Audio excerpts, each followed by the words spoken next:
ఉద్యమం పతాక స్థాయికి వచ్చింది. ఏ మాత్రం మనం ఇప్పుడు చిన్న చిన్న పొరపాట్లు చేసినా ఆ పేరుతోటి మన ఉద్యమాన్ని అణిచివేసి యాజమాన్యం పై చేయి సాధించాలని చూసేదానికి అవకాశం ఉంది. అందుకని ఇలాంటి కీలక సమయంలో చాలా పట్టుదలతోటి, ఓపికతోటి, క్రమశిక్షణతోటి మన కార్యక్రమాన్ని జయప్రదం చేసుకోవాలి. వర్షం అడ్డంకే, నిప్పుల వాన కురిసినా, పిడుగులు పడినా, ఉరుములు ఉరిమినా, పెను తుఫానులు వచ్చినా సరే ఈ రాష్ట్రంలో ఉన్నటువంటి విద్యుత్ కార్మికులందరూ ఐక్యమై పవన్ చేసి నాయకత్వంలో ఈ ఉద్యమాన్ని ముందుకు తీసుకుపోవడానికి సిద్ధంగా ఉన్నారని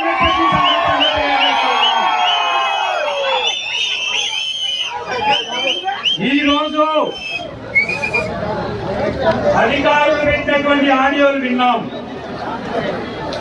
పచ్చి అబద్ధాలు. ఒక కంపెనీకి సీఎండీగా ఉన్నటువంటి ఒక అధికారి అన్ని సమస్యలను పరిష్కరించామని చెప్పేసి పచ్చి అబద్ధాలతో ఆడియోలు పెట్టారు. అందుకే దయచేసి ఆ మైక్ లాస్ట్ లో ఏర్పడలేదంటే కొంచెం ఆ మైక్ సంబంధించిన వాళ్ళు చూడండి. పచ్చి అబద్ధాలతోటి ఆడియోలు పెట్టారు.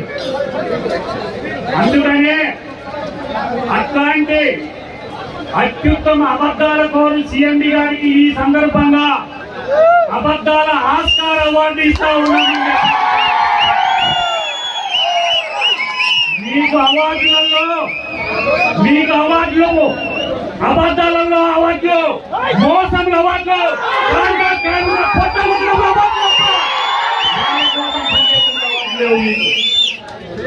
ఏమడుగుతా ఉన్నాం మేము? మీరు చెప్పిన మాట నిజమైతే ఉద్యోగులు కానీ, కాంట్రాక్ట్ కార్మికులు కానీ ఇంత పెద్ద ఎత్తున విజయవాడ నగరంలో కథ పరిస్థితి వస్తుందా అని చెప్పారు.